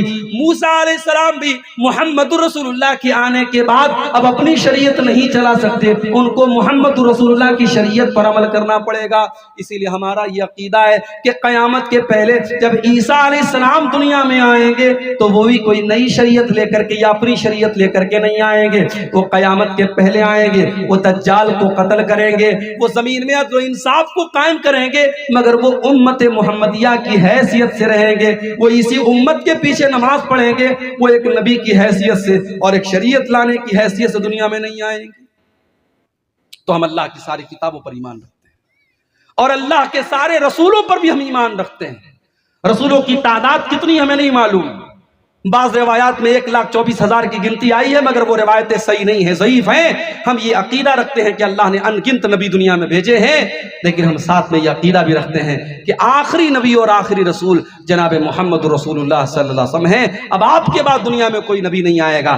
آپ سے پہلے جتنے نبی آئے ہم سارے رسولوں پر ایمان رکھتے ہیں، سب کو اللہ کا نبی مانتے ہیں، مگر اب قیامت تک اگر شریعت چلے گی اور قانون چلے گا اور لا اگر چلے گا اور ویدھان اگر چلے گا تو جناب محمد رسول اللہ صلی اللہ علیہ وسلم چلے گا۔ ہم اس بات پر بھی ایمان رکھتے ہیں۔ اسی طریقے سے قیامت کے دن کے اوپر بھی ہم ایمان رکھتے ہیں۔ قیامت کے بارے میں جتنی باتیں قرآن و حدیث کے اندر آئی ہم تمام باتوں پر ایمان رکھتے ہیں۔ اور یہاں ایک بات نوٹ کر لیجئے، جس طریقے سے قیامت کے دن پر ایمان رکھنا ضروری ہے، اسی طریقے سے برزخ کے اوپر بھی ایمان رکھنا ضروری ہے۔ کچھ لوگ قبر کے عذاب کو نہیں مانتے، کچھ لوگ کہتے ہیں صاحب جب انسان مر جائے گا مٹی میں مل جائے گا تو اب سیدھے قیامت کے دن اٹھے گا، قبر میں کوئی عذاب نہیں ہوتا۔ کچھ لوگ عذاب قبر کا انکار کرتے ہیں۔ یاد رکھو میرے بھائی، عذاب قبر قرآن سے بھی ثابت ہے اور اللہ کے نبی کی حدیثوں سے بھی ثابت ہے، اور جو قبر کے عذاب کو نہیں مانتا ہے وہ حقیقت میں قیامت کو بھی نہیں مانتا ہے۔ عذاب قبر کو ماننا بھی قیامت پر ایمان کا ایک حصہ ہے، اس لیے عذاب قبر کو ماننا۔ قیامت کے دن جو اللہ کا میزان ہوگا اور میدان حشر ہوگا اور اسی طریقے سے پل صراط ہوگا، جو قیامت کے دن کی جتنی ڈیٹیل بتائی گئی ہے، کبھی انشاءاللہ آپ کے علاقے میں ایک موضوع اس پر ہوگا، قیامت کے دن کی تمام تفصیلات پر ہم بات کریں گے۔ ہمیں اور آپ کو اس پر بھی ایمان رکھنا ضروری ہے۔ اللہ کے نبی نے فرمایا کہ والیوم الآخر، آپ کو قیامت کے دن کے اوپر بھی ایمان رکھنا ضروری ہے۔ اور چھٹی چیز کیا ہے؟ والقدر خیرہ وشرہ، اور تقدیر کے اوپر ایمان رکھنا ضروری ہے۔ ہر انسان کی تقدیر اس کے پیدا ہونے کے پہلے ہزاروں سال پہلے لکھی جا چکی ہے، اور جب انسان اپنی ماں کے پیٹ میں ہوتا ہے اور 4 مہینے کا 120 دن کا ہوتا ہے، اللہ کے پیارے نبی فرماتے ہیں بچے کی تقدیر لکھ دی جاتی ہے، اس کا عمل، اس کی روزی روٹی، اس کی عمر، وہ جنتی ہوگا کہ جہنمی ہوگا، نیک نصیب ہو خوش نصیب ہوگا کہ بد نصیب ہوگا، سب کچھ اس کی ماں کی پیٹ میں ابھی ہے، ابھی باہر نہیں نکلا ہے، لکھ دیا گیا ہے۔ تقدیر پر ایمان ہمارا ہونا چاہیے میرے بھائی، اور جس کا تقدیر پر ایمان ہوگا وہ کسی سے حسد نہیں کرے گا، کسی سے جلن نہیں کرے گا۔ ارے جب میرا تقدیر پر ایمان ہے، عبد الغفار کے حصے کی روزی عبد الرحمن نہیں لے سکتا، عبد الرحمن کے حصے کی روزی عبد الغفار نہیں لے سکتا۔ ہمارا جب تقدیر پر ایمان ہوگا ہم اپنے بھائی سے حسد نہیں کریں گے، ہم کسی کی دولت دیکھ کر، کسی کی شہرت دیکھ کر، کسی کی عزت دیکھ کر ہمارے دل میں حسد پیدا نہیں ہوگا، کیونکہ ہمارا تقدیر پر ایمان ہے۔ تو یہ ایمان کے 6 ارکان ہیں میرے بھائی۔ اللہ تعالیٰ کہہ رہا ہے اِلَّا الَّذِينَ آمَنُوا، اگر آپ کو گھاٹے سے بچنا ہے، قیامت کے دن نقصان سے بچنا ہے، تو آپ کو اپنے اندر ایمان پیدا کرنا، اور ایمان ہی ہمارا کیپٹل ہے میرے بھائی، ایمان ہی ہماری پونجی ہے۔ قیامت کے دن ہم اللہ کے پاس جب جائیں گے، ہمارے پاس دنیا میں بہترین بلڈنگ ہو نہ ہو، ہم جھوپڑی میں رہتے ہوں، غریب ہوں، فقیر ہوں، لیکن اگر ایمان کے ساتھ جائیں گے تو ہمارا بیڑا پار ہو جائے گا، اور ایمان نہیں ہوگا تو کروڑوں ارب پتی ہو کے ہم جائیں گے، ہم برباد ہو جائیں گے۔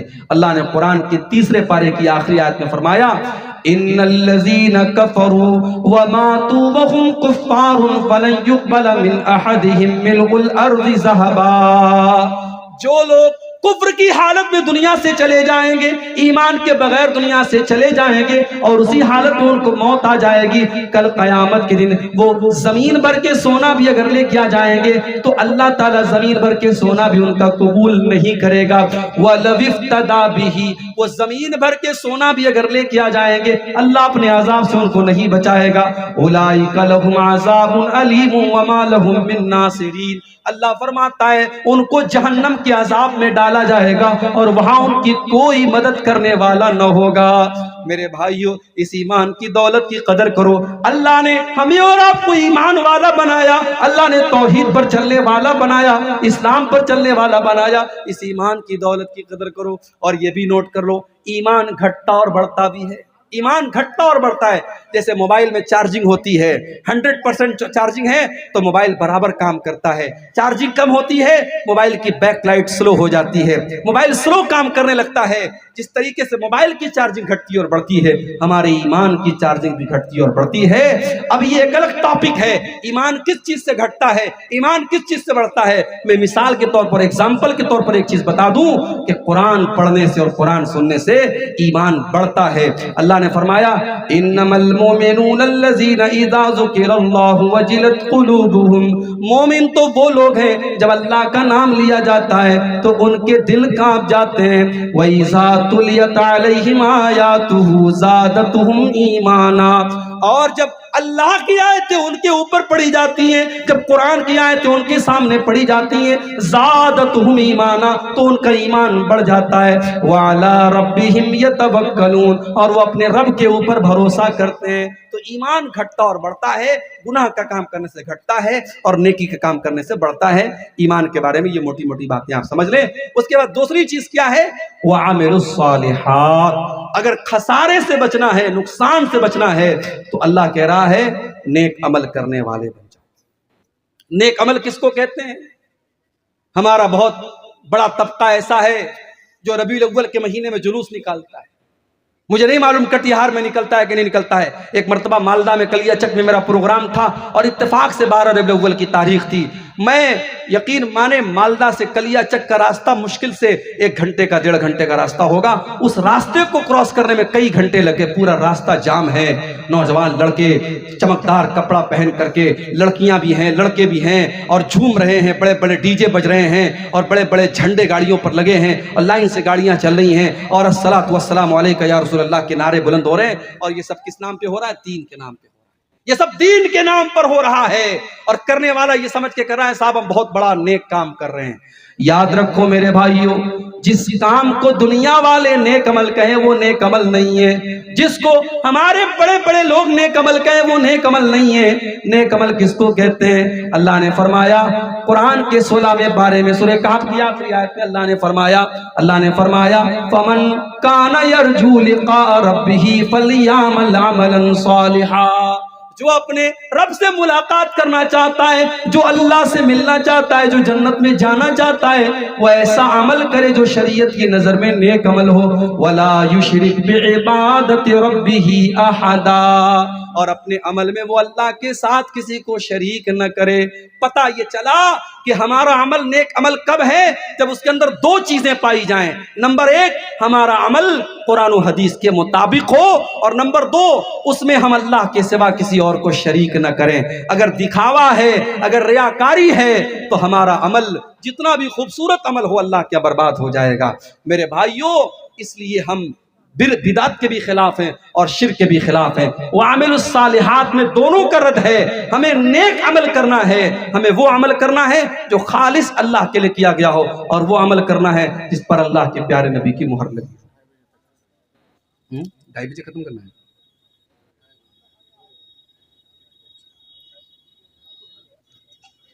یہ سوالات آئے ہیں، میں اپنا موضوع پورا کر کے بھی تھوڑی دیر میں سوالات کا جواب دیتا ہوں انشاءاللہ۔ تو نیک عمل کرنے والا ہی اللہ کے گھاٹے اور نقصان سے بچے گا۔ اچھا، اب ایک بات اور ہے کہ بھائی اگر کوئی انسان بدعت کر رہا ہے، نبی کی محبت کے نام پہ کر رہا ہے، تو کل قیامت کے دن اس کا انجام کیا ہوگا؟ ایک حدیث آپ کو سناتا ہوں، پھر بات کو آگے بڑھاتا ہوں۔ قیامت کے دن اللہ کے نبی اپنی امت کے لوگوں کو کوثر کا پانی پلائیں گے۔ اب یہ کوثر کا پانی کیسا ہوگا؟ بس آپ اتنا سمجھ لیجئے کہ جو کوثر کا جام پی لے گا اس کو پھر کبھی پیاس نہیں لگے گی۔ اور اللہ کے نبی اپنے ہاتھوں سے ہمیں اور آپ کو کوثر کا جام انشاءاللہ پلائیں گے۔ دعا کیجئے اللہ ہمیں اپنے نبی کے ہاتھوں جام کوثر نصیب فرمائے، آمین۔ لیکن یہ کوثر کا جام بدعتیوں کو نصیب نہیں ہوگا۔ صحیح مسلم کی روایت ہے، اللہ کے پیارے نبی اپنی امت کے کچھ لوگوں کو جب کوثر کا جام پلانے لگیں گے تو فرشتے روک دیں گے۔ فرشتے کہیں گے اللہ کے نبی آپ ان کو پانی نہیں پلا سکتے، کوثر نہیں پلا سکتے۔ اللہ کے نبی فرمائیں گے یہ تو میری امت کے لوگ ہیں، یہ تو میرے ماننے والے لوگ ہیں، یہ تو میرا کلمہ پڑھنے والے لوگ ہیں، میرا نام لینے والے لوگ ہیں۔ فرشتے کہیں گے انک لا تدری ما احدثوا بعدک، اے محمد صلی اللہ علیہ وسلم آپ نہیں جانتے انہوں نے آپ کے بعد دین میں کون کون سے نئے نئے کام نکالے ہیں، انہوں نے دین میں کتنی بدعت و خرافات نکالی ہیں، آپ نہیں جانتے۔ اس کا مطلب یہ ہوا کہ بدعتی قیامت کے دن دھتکار دیا جائے گا، اسے نبی کے ہاتھوں کوثر کا جام بھی نصیب نہیں ہوگا۔ اس لیے میرے بھائیوں اللہ سے دعا کرو اللہ ہمیں بدعت و خرافات سے محفوظ رکھے۔ الا الذین آمنوا وعملوا الصالحات۔ اور تیسری چیز کیا ہے؟ وتواصوا بالحق، اور نیک عمل کرنے کے بعد اس شریعت کی اس دین کے بارے میں دوسروں کو بتانا بھی ضروری ہے۔ اللہ نے اگر آپ کو توحید پر بنایا ہے، آپ کا کوئی بھائی شرک کر رہا ہے، آپ کا کوئی بھائی بدعت کر رہا ہے، آپ کا کوئی بھائی کوئی غلط کام کر رہا ہے، آپ کی ذمہ داری صرف اپنے آپ کو بچانا نہیں ہے، اپنے تمام بھائیوں کو بچانا ہے۔ آپ کو اللہ نے توحید کی ٹارچ دی ہے، اس ٹارچ کی روشنی میں آپ کو اپنی منزل تک جانا ہے، اور جس کو آپ بچا سکتے ہیں اس کو بچانا ہے۔ میری ماں بہنوں، آپ کا بھی یہ کام ہے، آپ دوسروں کو، آپ اپنی بھی حفاظت کریں، اپنے ایمان کی بھی حفاظت کریں، اور دوسروں کو کوئی غلط کام کرتے ہوئے دیکھیں تو ان کو سمجھائیں۔ اللہ نے فرمایا والمؤمنون والمؤمنات بعضهم اولیاء بعض، مومن مرد اور مومن عورتیں ایک دوسرے کے مددگار ہوتے ہیں۔ یأمرون بالمعروف، وہ نیکیوں کا حکم دیتے ہیں، وینہون عن المنکر، اور برائیوں سے روکتے ہیں۔ نیکی کا حکم دینا اور برائی سے روکنا یہ صرف مولوی لوگوں کا کام نہیں ہے، آپ کا، ہم سب کا کام ہے۔ کوئی برائی دیکھیں، اگر زبان سے روک سکتے زبان سے روکیں، ہاتھ سے روک سکتے ہاتھ سے روکیں، ہاتھ سے نہیں روک سکتے زبان سے روک سکتے زبان سے روکیں، زبان سے بھی نہیں روک سکتے تو کم سے کم دل میں برا جانیں، اور یہ ایمان کا سب سے کمزور حصہ ہے۔ تو حق بات کی تبلیغ کرنا اور حق بات کو ایک دوسرے تک پہنچانا یہ بھی بہت ضروری کام ہے۔ مگر ایک بات یہاں پہ سمجھ لیجیے، جب آپ حق بات بتائیں گے تو کچھ لوگ آپ کے خلاف بھی ہو جائیں گے، آپ کے کچھ دوست آپ سے دشمنی بھی کرنے لگیں گے، تو صبر بھی کرنا پڑے گا۔ اس لیے آگے اللہ نے فرمایا وَتَوَاصَوْا بِالصَّبْرِ، جب حق بات کی تبلیغ کرو گے تو صبر بھی کرنا پڑے گا۔ تو جب تم حق بات دوسروں کو بتاؤ تو صبر کی تلقین بھی کرو، خود بھی صبر کرو، سامنے والے سے کہو کہ دیکھو بھائی یہ دین کا معاملہ ہے، تم کو صبر سے کام لینا پڑے گا۔ میرے بھائیوں، اور آج کے دور میں تو ہمیں قدم قدم پہ صبر کی ضرورت پڑے گی۔ میری پیاری ماں بہنوں، مارکیٹ میں چلی جاؤ، بازار میں چلی جاؤ، جب آپ برقعے میں اور نقاب میں نکلو گی تو گھورنے والے آپ کو گھوریں گے اور تانا مارنے والے آپ کو تانا ماریں گے۔ اتنے تانے ایک بے حیا اور بدچلن لڑکی کو نہیں سننے پڑیں گے، اپنے جسم کی نمائش کرنے والی عورتوں کو لوگ سر اور آنکھوں پر بٹھائیں گے، ان کی تعریف کریں گے، اور نقاب پوش اور باپردہ عورت کو لوگ گالیاں دیں گے۔ میری پیاری بہن، آپ کو وہاں پہ صبر سے کام لینا پڑے گا۔ میرے نوجوان بھائیوں، جب آپ اپنے آپ کو گناہوں سے بچانے کی کوشش کریں گے، اپنے دامن کو زناکاری اور بدکاری سے بچائیں گے، آپ کے کچھ دوست تانا دیں گے، ارے تو بڑا پرانے دور کا آدمی ہے، تو حالات اور زمانے سے بہت پیچھے چل رہا ہے، دیکھ فلانے کی تو اتنی گرل فرینڈز ہیں، فلانے کی تو اتنی لڑکیوں سے دوستی ہیں، اس کے موبائل پر تو فلاں کے نمبر ہے، فلاں کے ویڈیوز ہیں۔ آپ کو صحیح راستے پر چلتا ہوا دیکھ کر بھی لوگ آپ کو تانے ماریں گے اور آپ کو برا بھلا کہیں گے، اس وقت بھی آپ کو صبر کی ضرورت پڑے گی۔ وَتَوَاصَوْا بِالصَّبْرِ، آپ کو وہاں پر بھی اللہ کے دین پر قائم رہنا پڑے گا اور صبر سے کام لینا پڑے گا۔ صبر بڑا وسیع لفظ ہے میرے بھائی، صبر کے اوپر بھی ہمیں اور آپ کو بہت غور کرنے کی ضرورت ہے۔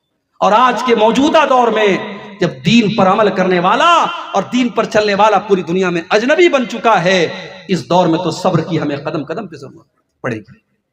اللہ کے نبی فرماتے ہیں یاتی علی الناس زمان الصابر فیہم علی دینہ کالقابض علی الجمر، ایک ایسا زمانہ بھی لوگوں کے اوپر آنے والا ہے جب دین کے اوپر ڈٹا رہنے والا اور دین کے اوپر جمع رہنے والا اتنا مشکل اس کے لیے ہو جائے گا جیسے اپنے ہاتھوں میں انگارہ۔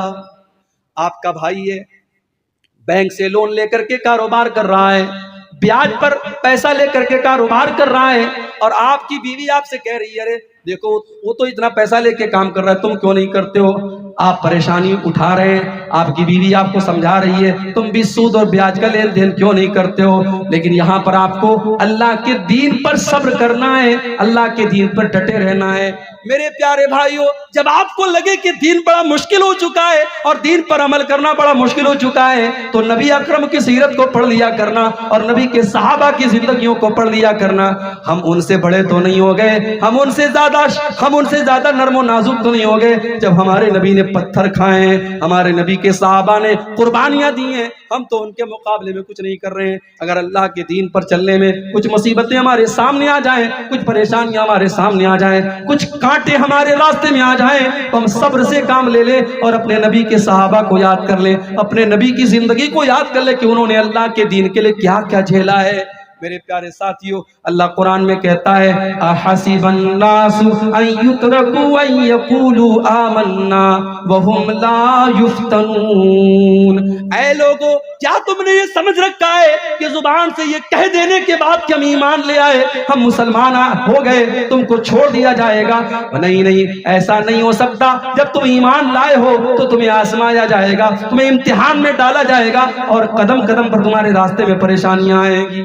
علامہ اقبال کہتے ہیں یہ شہادت گہے الفت میں قدم رکھنا ہے، یہ شہادت گہے الفت میں قدم رکھنا ہے، لوگ آسان سمجھتے ہیں مسلمان ہونا۔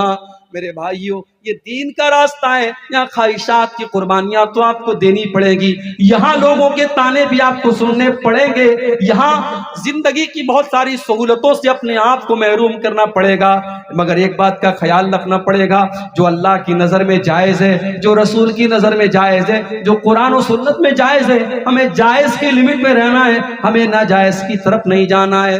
اور جس چیز کے بارے میں ڈاؤٹ ہو جائے، پتہ نہیں یہ حلال ہے کہ حرام ہے، پتہ نہیں یہ جائز ہے کہ ناجائز ہے، اس سے بھی اپنے آپ کو بچا کے رکھنا ہے۔ اللہ کے پیارے نبی فرماتے ہیں الحلال بین والحرام بین وبینہما امور مشتبہات، اے میری امت کے لوگوں، حلال بالکل کلیئر ہے اور حرام بالکل کلیئر ہے، اور حلال اور حرام کے بیچ میں کچھ چیزیں ایسی ہیں جو ڈاؤٹ والی ہیں، جو شک والی ہیں، تو جو ان سے اپنے آپ کو بچا لے گا فقد استبرا لدینہ وعرضہ، اس نے اپنے دین کو بچا لیا، اپنی آبرو کو بچا لیا۔ بچا لو اپنے آپ کو، صبر سے کام لو میرے بھائی، اس دور میں صبر کی ضرورت پڑے گی، اور صبر جو ہوتا ہے وہ 3 طریقے کا ہوتا ہے، اس کو نوٹ کر لو، کہیں دماغ کے کسی کونے میں بٹھا لو۔ صبر کیا ہوتا ہے؟ 3 طریقے کا ہوتا ہے، الصبر علی المأمور، الصبر عن المحظور، الصبر علی المقدور۔ ایک ہوتا ہے اللہ کے حکم پر صبر کرنا، نماز پڑھنا ہے، صبح 4:30 بجے فجر کی اذان ہو رہی ہے، سردی کا موسم ہے، ٹھنڈا پانی ہے، رضائی میں کمبل میں ہم لیٹے ہوئے ہیں، اور مؤذن کی آواز آتی ہے الصلاۃ خیر من النوم، نماز نیند سے بہتر ہے۔ مؤذن کی آواز آپ نے سنی، سردی کی پرواہ نہ کی، رضائی کی پرواہ نہ کی، اپنی نیند کی پرواہ نہ کی، اپنے بستر کو چھوڑا، ٹھنڈے ٹھنڈے پانی سے وضو کیا، اور آ کر کے 2 رکعت سنت پڑھی اور 2 رکعت فرض پڑھی۔ میرے بھائیوں، سردی میں، گرمی میں، بارش میں، اور موسم میں نماز پر ڈٹے رہے، اس کو کہتے ہیں صبر علی المامور، اللہ کے حکم پر صبر کرتے رہنا، ڈٹے رہنا، جمے رہنا۔ اور صبر کی دوسری قسم ہے الصبر عن المحظور، کہ گناہوں سے اپنے آپ کو بچا لینا۔ گناہ کا موقع مل رہا ہے، زنا کا موقع مل رہا ہے، شراب پینے کا موقع مل رہا ہے، مگر اپنے دامن کو بچا لیا جائے، اپنے دامن کو حرام کام سے بچا لیا جائے، یہ بھی صبر ہے۔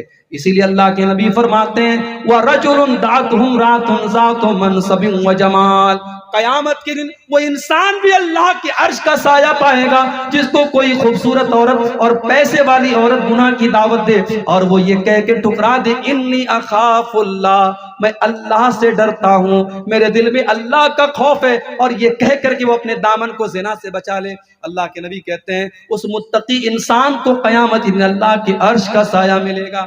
آج تو ہمارا نوجوان موقع تلاش کرتا ہے گناہ کرنے کا، جس کو گناہ کا موقع ملے اور وہ اپنے آپ کو بچا لے، میرے بھائی وہ الصبر عن المحظور، حرام کام کے اوپر صبر کرتا ہے۔ اور تیسری صبر کی قسم ہے الصبر علی المقدور، کوئی مصیبت آ گئی، بچے کا انتقال ہو گیا، باپ کا انتقال ہو گیا، ماں مر گئی، کوئی ایکسیڈنٹ ہو گیا، کوئی حادثہ ہو گیا، اس مصیبت میں اپنے آپ کو کنٹرول کرنا اور کوئی ایسی بات منہ سے نہ نکالنا جو اللہ کو ناراض کرے، یہ بھی صبر ہے۔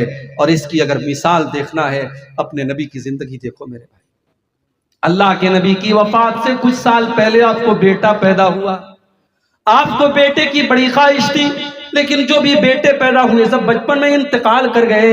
آپ کو آخری بیٹا حضرت ماریہ کے پیٹ سے پیدا ہوا، آپ کے انتقال کے 3-4 سال پہلے یہ بیٹا پیدا ہوا، آپ نے بڑے لاڈو پیار سے اس بچے کا نام اپنے باپ ابراہیم کے نام پہ رکھا، اور بیٹا عرب کے دستور کے مطابق آپ نے دیہات میں اس کو پرورش کے لیے، دودھ پینے کے لیے بھیجا۔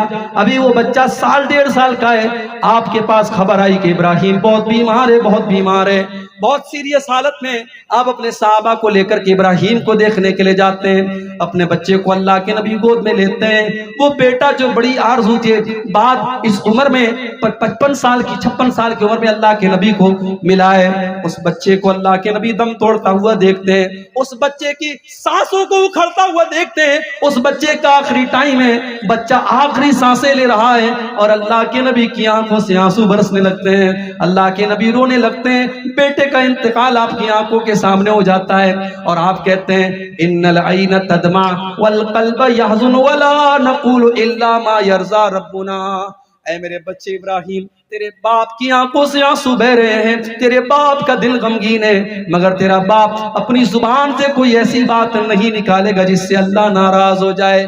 میری ماؤں بہنوں، آپ کے اوپر کوئی مصیبت اللہ نہ کرے آ جائے، کسی عورت کا بچہ مر جائے، کسی عورت کا سہاگ اس کا شوہر انتقال کر جائے، کسی عورت کے گھر میں کوئی حادثہ ہو جائے تو عورتیں عام طور سے بڑی جذباتی ہوتی ہیں، ان کی زبان سے ایسی باتیں نکل جاتی جو اللہ کو ناراض کرنے والی ہیں۔ اس موقع پر صبر سے کام لیا کرو۔ وَلَنَبْلُوَنَّكُمْ بِشَيْءٍ مِّنَ الْخَوْفِ وَالْجُوعِ وَنَقْصٍ مِّنَ الْأَمْوَالِ وَالْأَنفُسِ وَالثَّمَرَاتِ۔ اے مسلمانوں، ہم تمہیں آزمائیں گے، کبھی بھوک کے ذریعے، کبھی خوف کے ذریعے، کبھی جان کی کمی کے ذریعے، کبھی پھلوں کی کمی کے ذریعے۔ وَبَشِّرِ الصَّابِرِينَ، لیکن بشارت ان لوگوں کے لیے جو صبر کرنے والے ہوں، اور صبر کرنے والے کون ہیں؟ الذین اذا اصابتهم مصیبۃ قالوا انا للہ وانا الیہ راجعون۔ صبر کرنے والے وہ ہیں جو مصیبت پر کہتے ہیں انا للہ وانا الیہ راجعون، ہم اللہ ہی کے ہیں اور اللہ ہی کی طرف پلٹ کے جانے والے۔ ہماری کیا حیثیت ہے میرے بھائی؟ اگر ہمیں اولاد ملی تو اللہ نے دی، ہم پیدا ہوئے تو اللہ نے پیدا کیا، ہمارا باپ زندہ تھا تو اللہ کی مرضی سے زندہ تھا، اللہ کو پیارا ہوا انتقال کر گیا تو اللہ کی مرضی سے گیا، اس لیے انا للہ و انا الیہ راجعون یہ پڑھ کر کے صبر کرتے ہیں۔ اولئک علیہم صلوات من ربہم واولئک هم المہتدون، اللہ فرماتا ہے وہی لوگ ہیں جن کے اوپر ان کے رب کی طرف سے رحمتیں ہیں اور وہی ہدایت پر ہیں۔ تو یہ چار چیزیں ہیں، سورہ عصر میں چار سبق ہمیں دیا گیا۔ اگر خسارے سے بچنا ہے، نقصان سے بچنا ہے، ایمان والے بن جاؤ، نیک عمل کرنے والے بن جاؤ، اور حق بات کی تبلیغ کرنے والے بن جاؤ، اور صبر کرنے والے بن جاؤ۔ جتنا علم اللہ تعالیٰ نے آپ کو دیا ہے اس علم کے مطابق دوسروں کو بھی دین کے بارے میں بتاؤ، اور مزید علم حاصل بھی کرنے کی کوشش کرتے رہو، اور جتنی باتیں آپ کو قرآن و سنت کی پتہ ہیں دوسروں کو پہنچانے کی کوشش کرو۔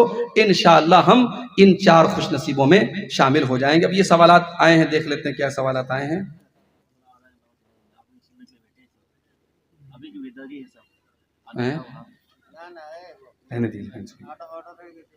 دنیا میں عیسیٰ علیہ السلام کی شادی ہوئی تھی یا نہیں؟ دیکھیے اس بارے میں کوئی واضح دلیل موجود نہیں ہے، عیسیٰ علیہ السلام کی شادی ہوئی تھی یا نہیں تھی، کوئی ایسی صحیح حدیث موجود نہیں ہے جس میں ان کی بیوی کا ذکر ہو، ان کے بچے کا ذکر۔ اس لیے بہت سارے علماء نے لکھا ہے کہ عیسیٰ علیہ السلام نے شادی نہیں کی تھی۔ اب سوال یہ ہے کہ انہوں نے شادی نہیں کی تھی تو پھر کیا ہمیں اور آپ کو بھی ایسا کرنا چاہیے؟ جی نہیں، ہم اور آپ عیسیٰ علیہ السلام کی شریعت پر عمل نہیں کرتے ہیں، ہم محمد صلی اللہ علیہ وسلم کی شریعت پر عمل کرتے ہیں، اور ہمارے نبی نے شادی کی تھی تو ہمارے لیے شادی کرنا ہی سنت ہے، اور اگر کسی کو زناکاری کا خطرہ ہو تو اس کے لیے تو شادی کرنا فرض ہے۔ ٹھیک ہے، کیا بے نمازی کافر ہے؟ مدلل جواب دیں۔ اس بارے میں علماء کی دو الگ الگ رائے ہے۔ کچھ علماء نے تو یعنی بے نمازی جو نماز نہیں پڑھتا ہے اس کو مطلق طور پہ کافر کہا ہے، مگر زیادہ تر علماء کا یہ موقف ہے کہ اگر انسان سستی اور کاہلی کی وجہ سے نماز نہیں پڑھتا ہے تو وہ کافر نہیں ہے، مسلمان ہے، گنہگار ہے۔ ہاں اگر کوئی انسان نماز کی فرضیت کا انکار کرتا ہے یا بالکل کبھی نماز نہیں پڑھتا ہے، ایک دم کلی طور پر نماز کو چھوڑے ہوئے ہے، تو پھر اس انسان کو مومن کہنا مشکل ہے، وہ انسان کفر کی حد تک پہنچ چکا ہے، الا یہ کہ وہ توبہ اور استغفار کر لے۔ تو اگر کوئی نماز کو فرض ہی نہیں مانتا ہے تو وہ کافر ہو جائے گا، لیکن نماز کی فرضیت کا اقرار کرتا ہے اور نماز نہیں پڑھتا ہے تو سخت گنہگار ہے، اور اس کو جلد سے جلد توبہ کر کے نماز کی پابندی کرنا چاہیے۔ جس کا عقیدہ شرکیہ ہو اس کے ساتھ شادیاں کرانا اور اس کا ذبیحہ کھانا کیسا ہے؟ دیکھیے اگر معلوم ہے کہ اس کے یہاں شرک ہو رہا ہے تو شادی نہیں کرنی چاہیے، اور ذبیحہ کی جہاں تک بات ہے اب یہ بڑا ٹیڑھا مسئلہ ہے۔ اب آپ اگر یہ شرط لگائیں گے کہ بھائی ہمارا قصائی وہی ہو اور گوشت کاٹنے والا وہی ہو جو پکا توحید پر ہو تو بہت مشکل ہے۔ آپ کو اگر یہ معلوم ہے کہ وہ مسلمان ہیں تو اگر اس کے عقیدے میں کچھ خرابیاں ہیں بھی اس نے اگر اللہ کا نام لے کے ذبح کیا ہے اور ظاہری طور پر وہ مسلمان ہے تو اس کا ذبیحہ کھا سکتے ہیں. ہاں جو ظاہری طور پر بھی مسلمان نہ ہو، کافر ہو، مشرک ہو، اس کا ذبیحہ بالکل نہیں کھا سکتے. لیکن اگر کوئی ظاہری طور پر مسلمان ہے، اب اس کے عقیدے میں کچھ شرکیہ چیزیں ہیں، تو وہ اللہ تعالیٰ کے یہاں اس کی پکڑ ہوگی اور وہ جواب دے گا، لیکن اس کا ذبیحہ آپ کھا سکتے ہیں کیونکہ وہ بہرحال کلمہ گو ہے اور مسلمان ہے. لڑکے کی شادی اگر اس کے والدین نہ کرائیں تو وہ کیا کریں؟ بھائی کوئی ہے دکھی آدمی ہے تو اس کے والد صاحب اگر سن رہے ہو تو بھائی اس کی تھوڑا توجہ دیں اس کے اوپر. اس کو ایسے لڑکے کو چاہیے کہ وہ جو ہے کچھ ایسی حرکتیں کرے کہ اس کے باپ کو لگے، کبھی کبھی اپنے باپ کا جوتا پہن لے، اس کا کرتا پہن لے، اس کے باپ کو لگے ہاں بیٹا میرا بڑا ہو گیا. اور باپ کو بھی یہ سوچنا چاہیے کہ جب بیٹا بڑا ہو گیا، شادی کے قابل ہو گیا، تو اس کی شادی کرا دیں. ٹھیک ہے. اور اس معاملے میں بعض جگہوں پہ بڑی لاپرواہی ہوتی ہے. لڑکیاں، لڑکے تو کہہ بھی دیتے ہیں کبھی کبھی، لڑکیاں بیچاری مارے شرم کے کہتی نہیں. لڑکیوں کی عمر 25 سال 30 سال ہو جاتی ہے اور لڑکی کے ماں باپ بلا وجہ کی فالتو کی شرطوں کی وجہ سے لڑکیوں کی شادی کو ٹالے رہتے ہیں اور یہاں تک کہ ان کی عمر نکلتی رہتی ہے. گنہگار ہوں گے ایسے ماں باپ. لڑکیوں کی اور لڑکوں کی شادی میں بلا وجہ تاخیر کرنے والے ایسے ماں باپ گنہگار ہوں گے. یہ بہت بڑا گناہ وہ کر رہے ہیں. تو اگر ایسے کوئی والدین ہیں تو وہ اس معاملے میں لاپرواہی نہ کریں اور لڑکے لڑکی کی شادی صحیح وقت پہ کر دیں. لڑکے کی شادی کی صحیح عمر کیا ہے؟ عمر تو نہیں بتائی گئی شریعت کے اندر، ہاں صفت بتائی گئی کہ جو لڑکا جسمانی اعتبار سے بالغ ہو چکا ہے، بیوی کا حق ادا کر سکتا ہے جسمانی اعتبار سے، اور مالی اعتبار سے اس کے پاس اتنی کمائی ہے کہ وہ اپنا اور اپنی بیوی کا خرچ اٹھا سکتا ہے، اپنے ماں باپ کو اور اپنی بیوی بچوں کو کھلا سکتا ہے، تو پھر اس انسان کو چاہیے کہ وہ شادی کر دے. اس کے لیے کوئی عمر کرائٹیریا نہیں ہے. یہ 15 سال میں بھی آدمی اس لائق ہو سکتا ہے اور 20 سال کی عمر میں بھی اس لائق ہو سکتا ہے. تو ہمارے ملک میں شاید قانوناً جو ہے 18 سال سے کم کی شادی جو ہے، لڑکے کی تو شاید 21 سال ہے، لڑکیوں کی 18 سال ہے جو قانونی طور پر ہے. تو وہ ایک ہمارے بھارت کے قانون کے حساب سے شریعت میں عمر کا ایسا کوئی مسئلہ نہیں ہے. اگر مسلمانوں کو کوئی غیر مسلم زبردستی اللہ تعالیٰ کا انکار کرائے تو وہ کیا کرے؟ مدلل جواب دے. وہ قرآن کی آیت ہے نا، الا من اکرہ، اگر کسی کو مجبور کیا جائے کلمہ کفر کہنے پر، کوئی ایسا نعرہ لگانے پر، کوئی ایسی بات کہنے پر جو اسلام کے خلاف ہے، اس کو مجبور کیا جا رہا ہے تو وہ اجازت ہے. اس حد تک اجازت ہے کہ اپنی جان بچانے کے لیے، لیکن شرط وہاں پر بھی کیا ہے؟ وَقَلْبُهُ مُطْمَئِنٌ بِالْإِيمَانِ، کہ دل کے اندر ایمان ہونا چاہیے. یہ نہ ہو کہ دل کے اندر بھی اگر وہی بات ہے تب تو وہ اسلام سے خارج ہو جائے گا.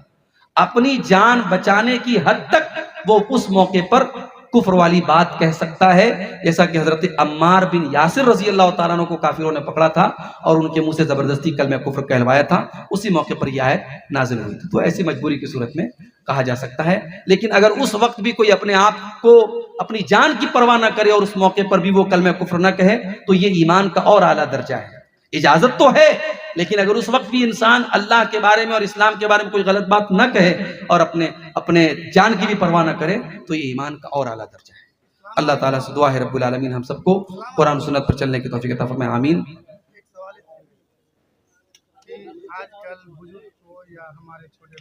ونستعینہ ونستغفرہ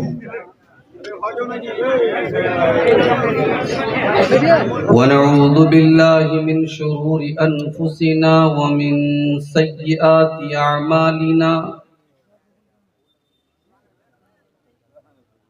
من يهده الله فلا مضل له ومن يضلل فلا هادي له واشهد ان لا اله الا الله وحده لا شريك له واشهد ان محمدا عبده ورسوله يا ايها الذين امنوا اتقوا الله حق تقاته ولا تموتن الا وانتم مسلمون يا ايها الناس اتقوا ربكم الذي خلقكم من نفس واحدة وخلق منها زوجها وبث منهما رجالا كثيرا ونساء واتقوا الله الذي تساءلون به والأرحام إن الله كان عليكم رقيبا يا أيها الذين آمنوا اتقوا الله وقولوا قولا سديدا يصلح لكم أعمالكم ويغفر لكم ذنوبكم ومن يطع الله ورسوله فقد فاز فوزا عظيما أما بعد فإن خير الحديث كتاب الله وخير الهدي هدي محمد صلى الله عليه وسلم وشر الأمور محدثاتها وكل محدثة بدعة وكل بدعة ضلالة وكل ضلالة في النار. أعوذ بالله من الشيطان الرجيم. بسم الله الرحمن الرحيم. والعصر إن الإنسان لفي خسر إلا الذين آمنوا وعملوا الصالحات وتواصوا بالحق وتواصوا بالصبر.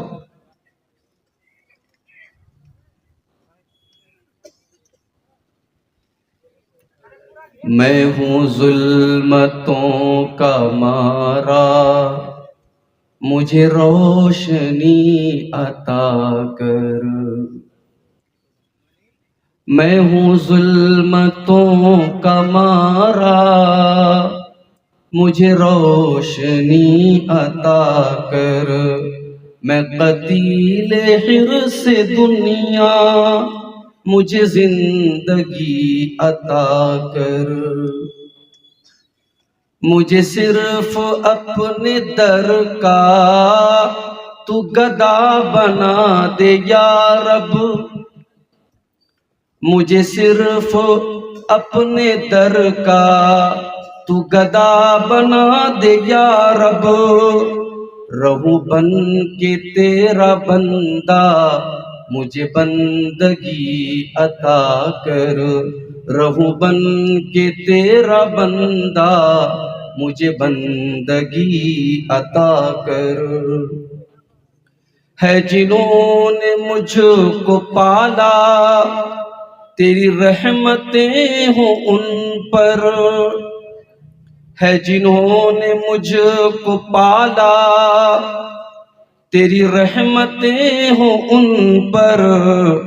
میں بچھا دوں اپنے بازو، مجھے عاجزی عطا کر. میں بچھا دوں اپنے بازو، مجھے عاجزی عطا کر. تیرے دین حق کو یا رب میں جہاں میں عام کر دوں. تیرے دین حق کو یا رب میں جہاں میں عام کر دوں. تیرا دین کر دوں غالب، مجھے سروری عطا کر. تیرا دین کر دوں غالب، مجھے سروری عطا کر. صدیق سا جگر دے اور عمر سا کر فر دے. صدیق سا جگر دے اور عمر سا کر فر دے. عثمان سی حیا دے، مجھے حیدری عطا کر. عثمان سی حیا دے، مجھے حیدری عطا کر. میرے رب تو مثل خالد شمشیر حق بنا دے. میرے رب تو مثل خالد شمشیر حق بنا دے. میں کیوں ہوس کا مارا، مجھے بوزری عطا کر. میں کیوں ہوس کا مارا، مجھے بوزری عطا کر. میرے دشمنوں کے دل میں میرا پیار بھر دے یا رب میرے دشمنوں کے دل میں، میرا پیار بھر دے یا رب میں سبھی کے کام آؤں، مجھے وہ خوشی عطا کر میں سبھی کے کام آؤں، مجھے وہ خوشی عطا کر۔ جو دکھوں کے اس جہاں میں ایک آس ہو خوشی کی، جو دکھوں کے اس جہاں میں ایک آس ہو خوشی کی، میں وہی لکھوں قلم سے مجھے شاعری عطا کر، میں وہی لکھوں قلم سے مجھے شاعری عطا کر، میں ہوں ظلمتوں کا مارا مجھے روشنی عطا کر، میں قتیل حرص دنیا مجھے زندگی عطا کر۔ صدر محترم، علماء کرام، محترم بزرگوں، نوجوان ساتھیوں،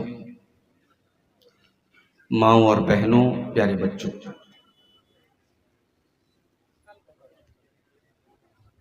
فضیلت الشیخ سید بہراج ربانی حفظہ اللہ کا خطاب ابھی آپ نے سماعت فرمایا۔ میں شیخ کی پوری تقریر تو نہیں سماعت کر سکا،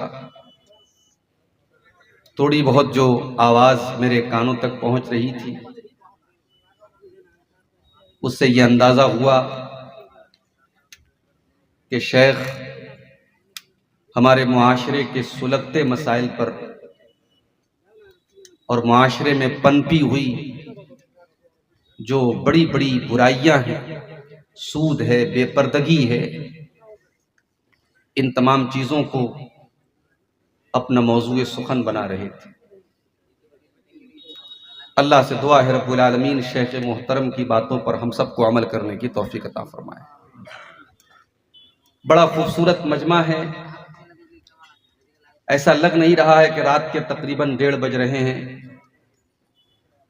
بڑے سکون سے اب تک آپ نے پروگرام کو سماعت کیا ہے، اور مجھے امید ہے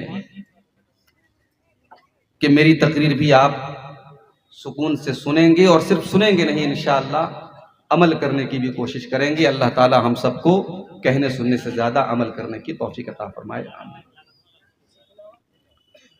مجھ سے جلسے کے منتظمین نے پوچھا تھا کہ شیخ آج آپ کا موضوع کیا رہے گا۔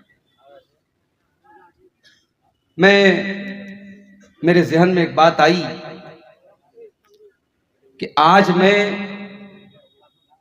قرآن مجید کی سب سے چھوٹی سورتوں میں سے ایک سورت جو تقریباً ہم سب کو یاد ہے، بچے بچے کو یاد ہے، اور ہم سب نماز میں پڑھتے ہیں، اس سورت کریمہ کو تھوڑا سا آپ کے سامنے سمجھایا جائے۔ اور آپ کو اندازہ بھی ہو گیا ہوگا، میں نے خطبہ مسنونہ کے بعد وہ سورت کریمہ پڑھی بھی۔ یہ قرآن کی 114 سورتوں میں 103 نمبر کی سورت ہے، اور اس سورت کے اندر 3 آیتیں ہیں، اور تقریباً 14 الفاظ ہیں، 14 کلمات ہیں اس سورت کے اندر۔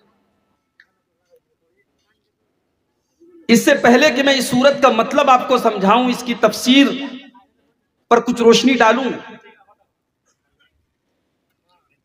اس سورت کریمہ کی اہمیت کیا ہے، اس کا امپورٹنس کیا ہے، اس کا مہتو کیا ہے، ہم کیوں اس سورت کریمہ کے اوپر آج بات کر رہے ہیں، کیا خاص بات ہے اس کے اندر۔